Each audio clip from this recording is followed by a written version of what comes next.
Vitajte, pozeráte, počúvate podcast Východniarky u Dariny. Ja som Darina Luščíková a dnes tu vítam Evu Wolfovú, učiteľku z Košíc na gymnáziu. Je to učiteľka, ktorú by som si želala pre svoje deti. Je to učiteľka, ktorá učí inšpiratívne, kreatívne, učí deti k podnikavosti, za čo aj dostala nejaké ocenenie. A určite nám o tom teraz veľmi rada porozpráva. A chcem sa spýtať, ako si sa dostala k učeniu? Bola to stále tvoja túžba, sen? Ja sa budem červenať po toľkej chvále. Musím povedať, že ja som dostala taký dar, že ja som veľmi skoro v živote vedela, čo chcem robiť. Nebola som si úplne istá, že či to bude učiteľstvo, ale že ja som vedela asi, keď som mala 10 rokov, tak ma vlastne, ja môžem povedať, že ovplyvnili dve ženy. A obe reálne neexistujú, sú to literárne postavy a jedna z nich je Anna zo Zeleného domu. A to bola kniha, ktorú som čítala asi, keď som mala 10. A tam je veľmi krásne opísané, ako inšpiratívny učiteľ môže zmeniť váš život. Môže vám vybudovať sebavedomie, môže vás posunúť vo vzdelávaní, môže vás doslova, že zachrániť. A aj Anna pod inšpiráciou tej učiteľky sa stáva takou učiteľkou. No a keď som mala 12 rokov, tak ja som bola vášnivý čitateľ. To je napríklad niečo, čo sa snažím vybudovať u svojich detí a nejde mi to. A moja mama už bola zo mňa úplne že zúfala, lebo ja už som v knižnici mala prečítanú celú sekciu detskú. Tak moja mama mi vtedy požičala, že Angeliku. Ja si to doteraz pamätám. A to leto, ja neviem, či som bola vonku na nejakom kúpalisku alebo niečo, ale viem, že som sedela na balkone a čítala som diel za dielom. A ja som potom prišla do neviem, 6. alebo 7. triedy a otvorila som si učebnicu dejepisu. A ja som zistila, že Ľudovít XIV fakt žil, že to nie je literárna postava a že vlastne plno postav v tej Angelike bolo historicky reálnych. A tak vlastne začal ako keby, že môj ľubosný príbeh s dejinami. A ja som potom veľmi vedela, že chcem študovať niečo s dejinami. A mne sa to ako, úplne to pre mňa bolo, a od 12 rokov som vedela, že toto ma baví, toto ma teší, v tom som dobrá. A ja už keď som aj nastúpila na filozofickú fakultu v Prešove, tak ja som ako keby nemala ambíciu, že budem učiť. Ale my sme museli absolvovať asi v 3. alebo 4. ročníku prax učiteľskú. A ja som po tých prvých hodinách pochopila, že ja som ako úplne nekritický, že mi to ide, že rada to učím, že ja rada rozprávam sa s tými študentmi, že máme dobrú interakciu a veľmi ma to tešilo a ja mám aj takú povahu, že keď mi niečo ide od začiatku, tak sa tomu rada venujem. A vtedy som si tak povedala, že OK, že možno tu je miesto, kde mám byť. Takže tak sa zo mňa stala učiteľka vďaka Ane zo Zeleného domu, som učiteľka, vďaka Angelike som učiteľka dejepisu a vďaka tým študentom som možno ešte stále učiteľka a nepriemerná manažérka. Ale neučíš len dejepis. Nie, neučím len dejepis. Učím občiansku výchovu. Ako hovorím svojim študentom, lekári nebudete všetci, ani ITčkári nebudete všetci, ani manažéri nebudete všetci, ale všetci budete občania. Tak tú občiansku výchovu by sme sa mali jej venovať pozornosť. A okrem toho učím taký špeciálny predmet, sa to volá aplikovaná ekonomia. Sú to projekty od Junior Achievement, kde vlastne študenti behom roka v 3. ročníku na strednej škole založia reálne ako keby firmu, respektíve simulujú chod akciovej spoločnosti, musia vymyslieť produkt, reálne ho vyrobiť, reálne ho predávať, musia, alebo teda akože, ako to povedať, kapitál na to získajú tak, že predajú akcie svojim spolužiakom, kamarátom, rodičom. Majú zhruba odhad môžu mať, myslím, že jedna akcia môže byť maximálne za 10 eur dnes, čiže na začiatku môžu mať od 200 do 1000 eur kapitál. Na konci roka musia ten vstupný kapitál tým akcionárom vrátiť, vyplatiť dividendy, vie si účtovníctvo a podobne. Čiže reálne simulujú chod firmy a popri tom sú spojené s tým rôzne súťaže. A musím povedať, že tento projekt na našej škole je veľmi obľúbený. Podľa výsledkov tých súťaží, keďže máme aj svetových výťazov, aj európskych výťazov, aj pravidelne sa umiestňujú v nejakej tej európskej top 3, tak aj úspešný, aj podľa odozvy bývalých absolventov alebo deckami, ktoré tým programom prešli, im to do života teda, že niečo dalo, tak ja sa z toho tiež teším. A bolo to jednoduché zavádzať na škole takúto nejakú novinku, lebo vlastne učíš na gymnáziu, takže nie je to odborná škola, lebo viem, že takéto niečo bolo už dávnejšie na ekonomických školách, možno, že nie v tam takej úrovni, ale že či taká novinka bola prijatá hneď s pochopením učiteľov, žiakov, my sme rodičov. sa ocitli v takej situácii, že tento projekt sa vlastne učí po celom Slovensku a v tom 2006, keď ja som prišla na poštovu, tak mne vtedy ponúkli, ja som sa ocitla v takej pozícii, že mne ponúkli miesto s tým, že je to kombinácia občianka dejepis A s tým, že aby som mala plný úväzok, bol tam vtedy tlak od rodičov, aby sa zaviedol taký predmet, alebo aby sa niečo takéto zaviedlo. A pán riaditeľ videl pred sebou mladého človeka, ktorý chcel úväzok, tak mi povedal, že OK, že môžem učiť dejepis občianku, ale že musím učiť aj tento predmet. No a ja vtedy som zažila v živote taký pocit, že jak sa na východe hovorí, že z zarikaného chlíba sa najviac najíš, lebo ja neznášam ekonomiku. Aby som citovala, ja to nefilujem. Ja som jedinú skúšku, ktorú som opakovala na vysokej škole, bola v 5. ročníku, sa volala, že Svetová slovenská ekonomika. Opakovala som ju len preto, lebo už mi išlo o červený diplom, že som vedela, že už nemôžem mať z nej 3. A ja som plakala nad tou knihou, ja keď som to urobila na 2, som si povedala, že nikdy nič ja nebudem robiť s ekonomikou. A potom o pár mesiacov mi povedali, že môžete učiť na tomto gymnáziu, čo je super, lebo však Poštová je top gymnázium, hej, ktorý absolvent by tam nechcel učiť. Ale tak bolo by fajn, keby ste zobrali aj tento predmet. No a vy, keď to chcete učiť, tak to nemôžete len tak hurá učiť. Hej, to musíte prejsť tým školením toho junior achievement, oni sú super, dajú vám komplet know-how a podobné veci.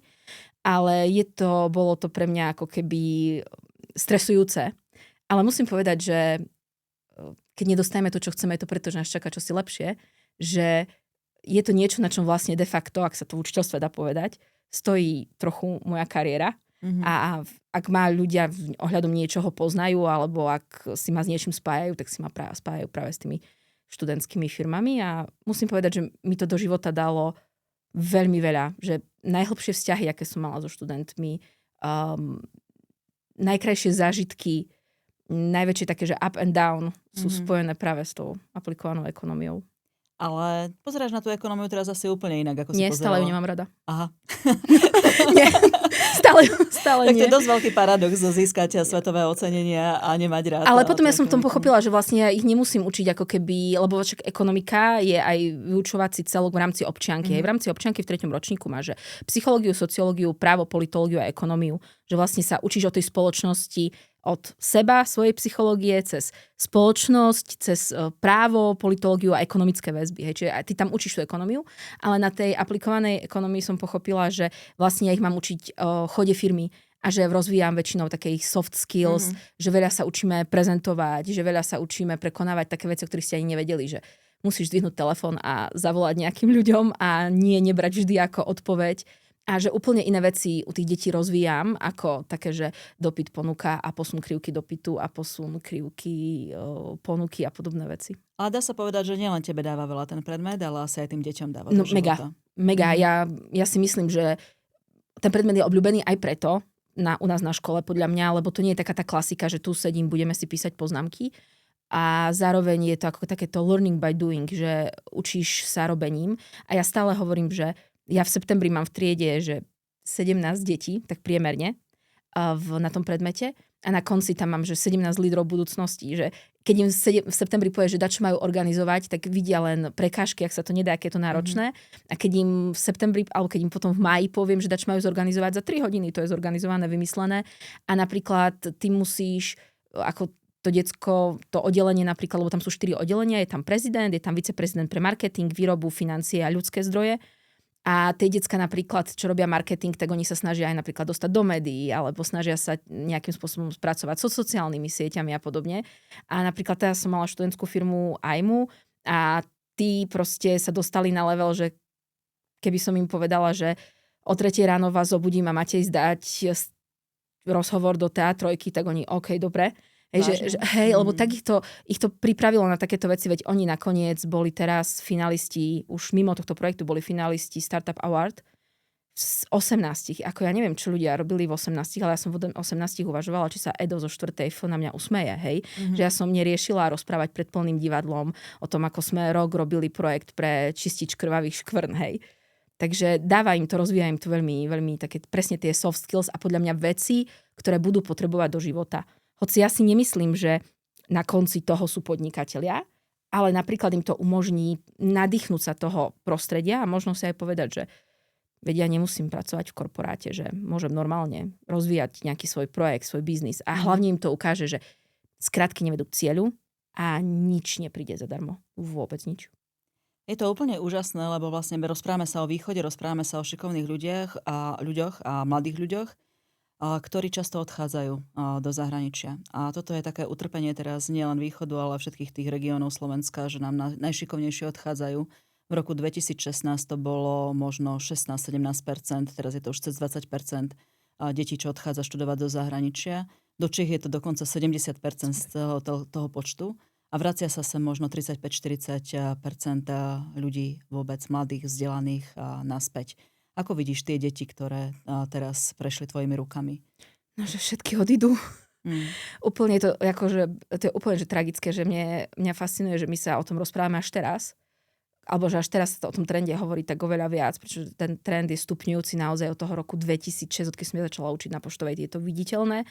A povedzme, že ešte 20 rokov dozadu, alebo 15 rokov dozadu bolo ísť študovať pre tých najlepších do Čiech, tak to bolo, že wow. Dnes je to úplný, že štandard. Hej, úplný, že štandard.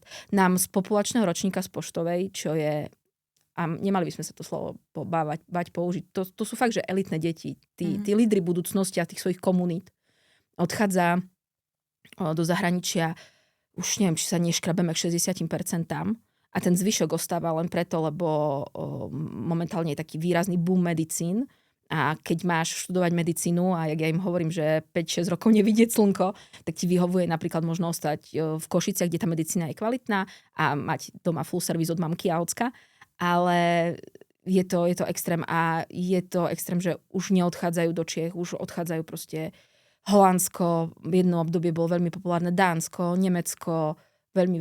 A z tých decák napríklad, čo robili aplikovanú ekonómiu, to je povedzme, že v tom top leveli máš 5-členný tím, ktorý ide na súťaže, tak od toho povedzme roku 2010, kedy sme vyhrali prvýkrát, že sme sa dostali na medzinárodné kolo podnes, to je 15 študentských firiem, po 5 detí, to je tak rýchlo, že 75. Keď žije na Slovensku momentálne 10, tak to je veľa. Takže v podstate elita národa nám je preč a nevracia sa. Odchádza. Áno. A to bude chýbať. Vidíš nejaké svetielko na konci tunela? Čo tým deckám chýba na Slovensku? Prečo vlastne odchádzajú? Prečo sa nechcú vrácať? Ja by som to skúsila definovať asi tak, že ja si myslím, že jeden z hlavných dôvodov je, alebo nie, inak to poviem. Ja som čítala, alebo som počula jeden skvelý rozhovor už dávno, kde niekto povedal, že až skončí vojna na Ukrajine, tak bude to super miesto na život. Nie preto, že by to tam bolo ľahké, ale že každý ďalší deň bude lepší. A že tí ľudia budú mať pocit, že budujú niečo lepšie. A že pre nás, alebo pre ľudí, je veľmi dôležitý pocit takej spolupatričnosti, komunity a kultúrnych vzorcov, ktorí máme rovnaký. Že niekde vo Francúzsku, asi nebudem vysvetľovať, ako formovalo moju generáciu, že sme naraz pozerali od Kuka do Kuka, alebo Tom a Jerry, pretože vlastne ten spoločný zážitok bude chýbať. Hej? Ono to je definičné v nejakom geografickom okruhu. A že veľa tých detí, alebo tých študentov, alebo tých mladých ľudí by sa aj vracalo, aj by sa chcelo vrátiť a možno by aj nevideli v tom až takéto prekážky, lebo Slovensko nie je napriek všetkému pesimizmu, ktoré máme, až také hrozné miesto na život. Ale povedala by som, že momentálne je to taký pocit, že to tu nebude nikdy lepšie. Že sa motáme v kruhu.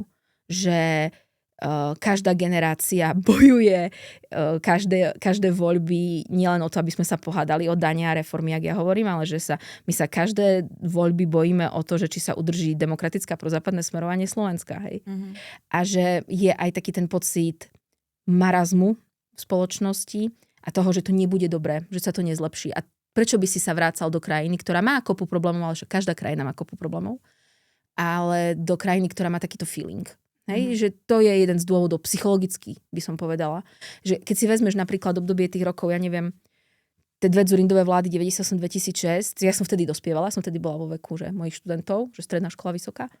A že teda to bolo akože veľmi ťažké obdobie, ale napriek tomu sme mali pocit, že ono sa to zlepšuje. A nielen, že sa to zlepšuje, taký ten nejaký optimizmus, čo akože dosť ťažko slovo, my sme tak špeciálne podľa mňa trudomyselní. Ale teraz jeden z základných motivov je, že tu nie je ani nejaká taká kolektívne vedomie toho, že sa to môže zlepšiť. Ja som sa osobne stretla vlastne so zopár ľuďmi, ktorí sa povracali v roku 2020 po voľbách. Nebolo ich málo. Prišli veľmi šikovní mladí ľudia na ministerstva a veci sa niektoré začali hýbať. No ale zase to dopadlo tak, že tá frustrácia do spoločnosti sa vracia a ľudia sa nevracajú na To je to podľa mňa akože základný Slovensko. pocit, že to, čo môžeme my urobiť, je úplne poprvé, že moja kamoška má takú vetu, že vo všetkom treba hľadať trblietky.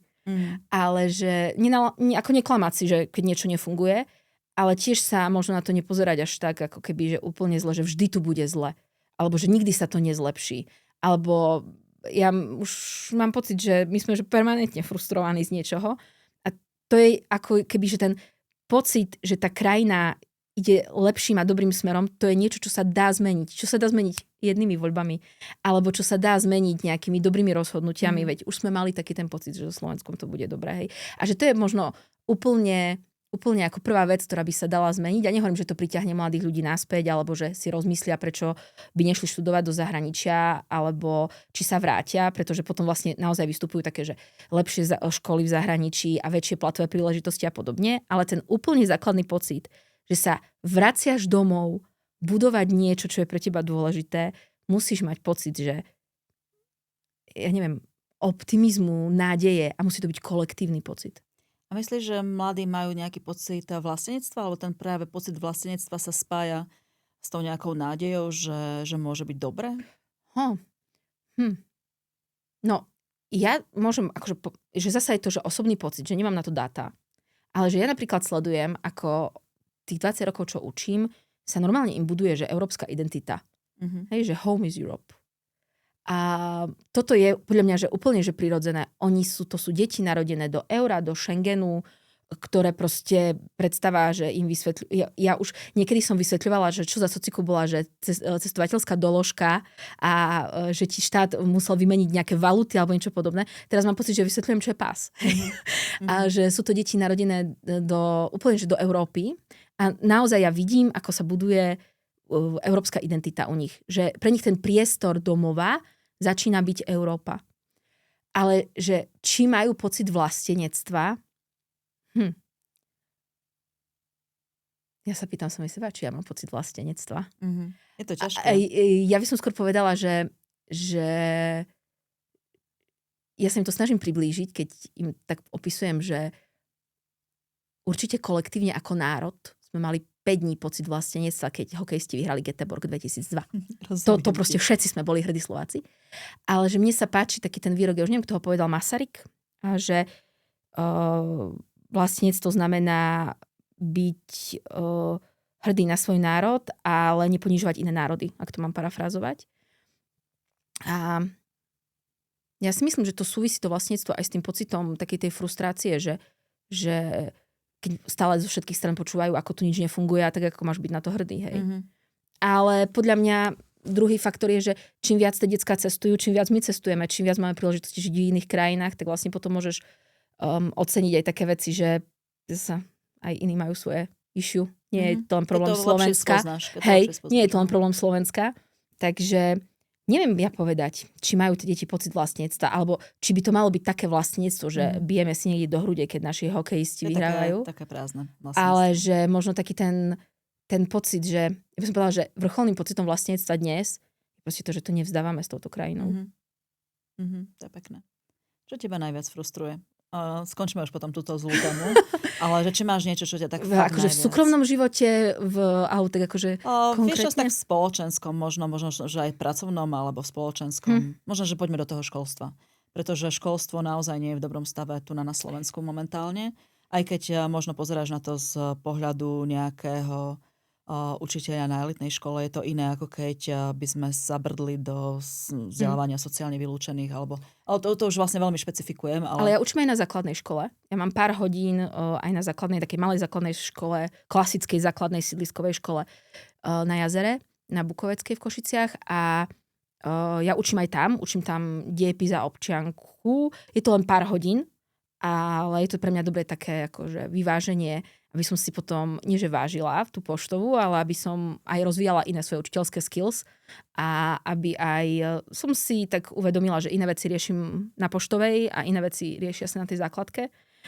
Mňa v školstve frustruje to, že nedokážeme vyrovnávať šance. O základných školách, ako by som hovorila, že My na Slovensku, a myslím, že to bol aj nejaký teraz prieskum OECD, že vyšlo najavo, že sme na top priečkách, kde to ako dieťa dotiahneš, závisí od tvojej rodiny. Áno. A za nami je už len Rumunsko. Áno, a za nami je už myslím iba Rumunsko. A že ja som to aj hovorila mojim študentom na Poštovej, že to, že si na Poštovej, že si sa narodil ako biele decko do strednej vrstvy, do väčšieho mesta, to máš jackpot. To si urobil, že plus 10 bodov.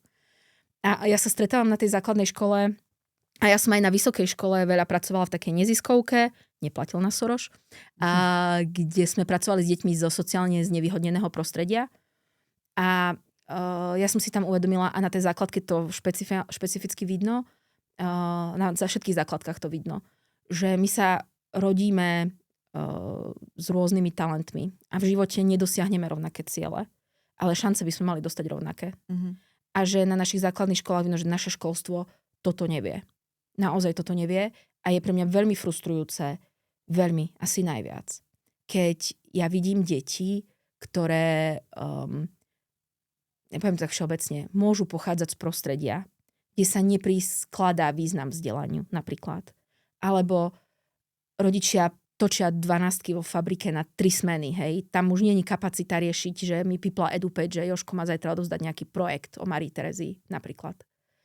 A že naše školstvo vôbec to veľmi ťažko to reflektuje, že ten Jožko môže byť talentovo, inteligenčne na tom na začiatku v tej prvej triede alebo v druhej triede úplne rovnako ako akékoľvek iné dieťa narodené do strednej vrstvy bielým rodičom vo veľkom meste, ale postupne začne zaostávať a niekedy v 9. ročníku máme veľmi frustrované dieťa s nízkym sebavedomím, ktoré možno nedosiahne aj na maturitu. A to je jedna vec, ktorá ma hnevá na našom školstve. A druhá vec, ktorá ma hnevá, je to zelitňovanie. Že ja som veľký fanúšik toho, že by sme sa mali prestať členiť deti na tie šikovné, tie priemerné a tie podpriemerné. A veľmi skoro to robíme v našom školstve. A že ja si dokonca myslím, že taká kacírská myšlienka. By sme mali prestať pozerať na gymnázia ako na elitné školy, ktoré pripravujú deti na vysokú školu.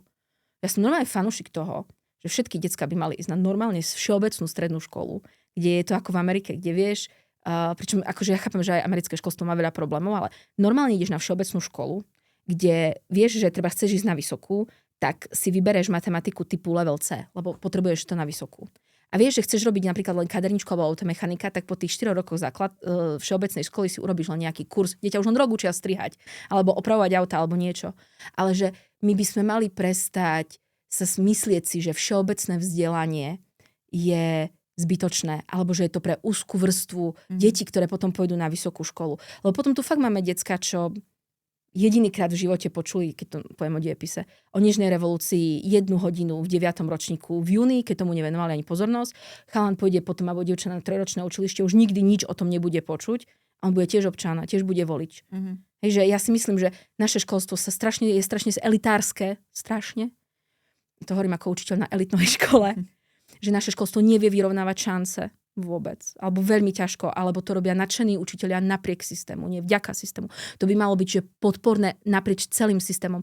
My už dnes, keď dieťa ide do prvej triedy, tak sa zistíme, ktorá základná škola je jaká dobrá. Hej. To by sme vôbec nemali robiť. Najlepšia škola by mala byť tá, čo je najbližšie doslova do písmena. A veľmi ma hnevá takéto, frustruje takéto rozdeľovanie alebo zdôrazňovanie tiež známok v našom systéme. Ja som videla rozhovor s Jurajom Hybšom a veľmi sa mi páčil a on povedal, že žijeme uprostred doby, kedy sa na novo bude definovať, čo je vzdelanie. Lebo možno to, že vieš, kde dáš aké ičko, možno 15 rokov vôbec nebude symbolom vzdelania, alebo všetci to budeme hádzať do nejakého chatu GPT, aby nám tú gramatiku opravil. A že možno vzdelanie bude niečo úplne iné. A on povedal, že mali by sme si definovať, že čo chceme od vzdelania pre naše deti. A on to tak pekne povedal, že on si myslí, že by to malo byť vedomie spolupatričnosti.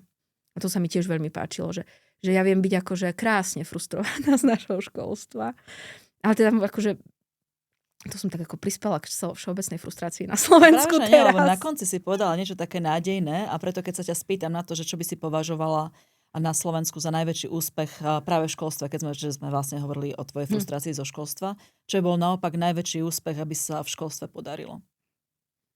čo sa nášmu školstvu darí? Nie. Alebo čo by sa mu Čo by si podarilo? považovala za úspech, keď by sa podarilo nášmu školstvu? Lebo ja mám pocit, že to už na konci tak ako keby začala tým výrokom Hipša. Tak to ťa nenavádzam, ale, ale sa mi to páčilo. Hej, to ma naviedlo na tú otázku. Keby že... naše školstvo bolo také, a to nie je len výzva pre naše školstvo, to je napríklad aj výzva pre rodičov. A pre mňa samú to bola výzva, keď moje dieťa doneslo prvú trojku z diktátu. Že aké má to dieťa známky, ho vôbec nedefinuje. Mm-hmm. A keby sme si to ako rodičia uvedomili, a keby si to aj tá škola uvedomila, ja som veľký fanúšik proste nehodnotenia známkami. Na prvom stupni už dávno sme to mali mať. Ja si myslím, že to, aký si človek, kam sa v živote dostaneš, že možno by sme sa na ten život ani možno mali prestať ako pozerať ako na nejaký, kam sa v živote dostaneš ako na nejaký kopec, kde musíš stále liesť hore, aby si sa dostal na nejaký vrchol. Veď ty môžeš byť spokojný niekde úplne inde. No, možno keby naše školstvo bolo také, že na konci sú viac šťastné deti.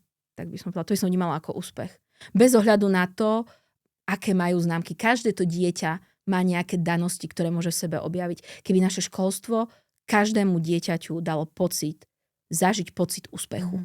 Vtedy by sme, podľa mňa, že boli úspešní. Keby sme možno prestali byť tak strašne zameraní na výkon. Keby sme začali byť viac zameraní napríklad na to, že to dieťa môže byť napríklad v rámci tímovej práce nejaký skvelý dokončovač aktivít alebo niečo podobné. My pripravujeme deti budúcnosti ľuďmi dneška často metodami zajtrajška.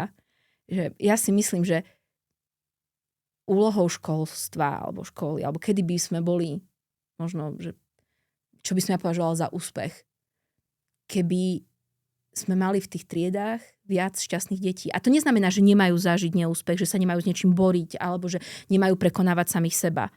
To tam samozrejme je. Ale my máme dnes dáta, ktoré nám hovoria, že 95% prváčikov sa teší do školy a potom to po prvom ročníku radikálne upadne a po treťom ešte viac. A že môj syn raz povedal takú vetu, že keď začal chodiť do školy, že on už 3 mesiace tam chodí a stále nepochopil prečo. Ja som mu tak na neho pozerala a môj muž mi povedal, že on si myslí, že to je normálne, že feeling decka bežne na Slovensku, len to nevie tak definovať.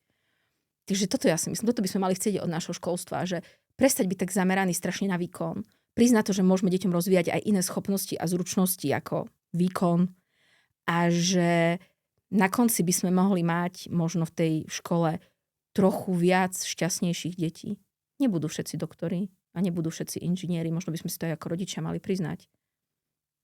Základy, aby boli šťastní a spokojní vo svojom živote. Takže tie šťastnejšie, spokojné deti by v podstate mohli v budúcnosti spôsobiť menej frustrácie a nešťastných ľudí z celej spoločnosti. Áno. V podstate. Tak, ja si toto asi myslím. Toto by sme sa mali snažiť. Kde berieš na to svoje povolanie, na všetky tie aktivity energiu? Málo spím. To ťa dobíja energiou, alebo takto som stíha žiť. Hej. Ja to tak len vyzerám. Ja to vždy fascinuje, keď sa ma to ľudia pýtajú, že ja ma si tak príjem nejaká taká energická alebo čo, ale že ja viem byť tak strašne lenivá. Veľmi viem byť lenivá. A ja neviem, či sa to vo mne berie, alebo ja kde to beriem, alebo ako sa to deje. Ja nemám pocit, že robím nič výnimočné. Ja mám normálne pocit, že proste ja len stanem a idem do práce, urobím svoj job a vrátim sa domov a venujem sa rodine a podobne. Asi je to vo mne. Ja napríklad musím o sebe povedať, že ja som veľmi súťaživá. Že ja rada vyhrávam, ja som súťaživá. Nehambím sa za to. Takže napríklad mňa motivujú ambície. Ja som aj ambiciózny človek, čiže ja s tými študentskými firmami, ja dokážem aj ich namotivovať, aj seba a podobne, že možno je to tie endorfíny, keď vyhrajú tí moji študenti, neviem. Ale ja si nemyslím, že som oveľa lepšia, alebo že som energickejšia, alebo že som výnimočnejšia. Takých učiteľov, ako som ja, aj na Slovensku plno. Na každej škole ich nájdete. Nie je to výnimočné. Nie je to výnimočné, ale mám taký pocit, že niekde sa zgrupujú a niekde ich je veľmi málo. Hej, že záleží to vlastne od okolia, hej, ktoré motivuje alebo oceňuje takéto niečo. No. Keďže to je podcast o východniarkách, o ženách, o dievčatách, tak by som chcela vedieť, že čo by si odkázala dievčatám, ktoré o sebe pochybujú, lebo verím, že v tvojich tímoch sú určite aj úspešné dievčatá. Sú. Sú aj prezidentky som mala úspešné. No, to je super. Aj som mala dievčatá, ktoré napríklad doslova držali celý ten tím. Ahoj Dominika. Takže máš pocit, že tie dievčatá treba trošku viac popchnúť ako napríklad chlapcov, alebo sa to v dnešnej dobe už vyrovnáva? To zasa bude taká, vieš, že to zasa bude taká odpoveď, že z veľmi bubliny. Že to nie sú na to ako keby, že dáta. Stačia mi dojmy. Dojmy? Keď si predstavím seba, keď som mala 17, a keď si predstavím dnešné dievčatá, keď majú 17, s ktorými ja pracujem, tak sú oveľa sebavedomejšie, oveľa viac nájdené. Tak to viem definovať, že oveľa skôr a oveľa lepšie vedia definovať, kto som a čo chcem. Hej, čo je akože super vec, podľa mňa. Určite sú jazykovo vybavenejšie ako generácie pred nimi. Oveľa viac si uvedomujú svoju hodnotu a nedefinujú svoju hodnotu od partnera alebo priateľa alebo niečo podobné. Čo je podľa mňa, že super. Určite. Úplne, že skvelé. A oveľa viac mi prídu otvorené, viac pripravené pre tento svet a viac, aspoň tie, s ktorými ja pracujem, schopné definovať si požiadavky voči sebe, voči svetu, voči svojmu partnerovi a to je podľa mňa asi najdôležitejšie. Nemyslím si, že ich treba nejak tlačiť alebo podporovať extrémnejšie. Ale to hovorím, že to je veľmi ako špecifická skupina, veľmi špecifického gymnázia, kde chodia ako naozaj, že takéto dievčatá. A čo vím odkázať? Ja často si sama sebe hovorím, že čo by som povedala sama sebe, keby som sa stretla. Teraz, keby 40-ročná Eva stretla svoju 17-ročnú Evu, že čo by som si povedala a že ja by som si asi len vtedy povedala v tých 17, že neboj sa. To je úplne, že neboj sa proste ani autorít a ani mužov, ktorí ti hovoria, čo máš robiť, lebo proste nemajú na to právo. A neboj sa ani toho, čo bude, lebo nakoniec to vždy nejak bude. A kým žijeme, všetko sa dá riešiť. Neboj sa. To je podľa mňa niečo, čo je veľmi dôležité. To by som povedala sama seba, to by som aj povedala všetkým dievčatám, čo majú 17. Neboj sa. Buď si slobodná, alebo máš strach. Buď slobodná. Super, tak krásne. To povedala prezidentka Čaputová, nie ja. Aj tak je to krásne, alebo stále je to krásne. Je to veľmi výstižné, no. A ja by som sa ešte opýtala, keďže sme z východu obidve a mám tu samé východniarky, je to síce také ako keby, že o varení a že sa to pýtaš žien, ale aj muži varia. Hej. Niektoré tu mám ženy, ktoré vôbec nevaria. Ale aké jedlo sa ti spája s východom? Lebo ty nie si z Košíc, ty si vlastne tu zo Spiša. Ja som sa narodila v Levoči a celá moja rodina, ale keď som mala 3 roky, sme sa presťahovali do Košíc, ale celá moja rodina po mamkinej strane žije v Spišskej Novej Vsi, alebo žila a moje spomienky na leto sú spojené s mojimi starými rodičmi, ktorí žili v takej, to nie je ani že dedinka, to je osadka, alebo bola to osadka, tu zo Spiša ľudia budú poznať medzi Harichovcami a Levočou je taká osada, sa to volalo, že Levocké Luky. Takže mne sa to spája s tým. A aké jedlo sa mi spája s východom? No to si presne narazila teraz na ženu, čo nevarí. Hej, my to máme tak feministicky rozdelené v našom manželstve, že varí môj manžel, ktorého to baví a teší. Ja napríklad som zistila prekvapivo, že bobaľky, čo sa u nás je na Vianoce, že to je skôr typické pre východ. Ja som si myslela, že to všetci na Slovensku jeme. To si každý myslí. Každý myslí.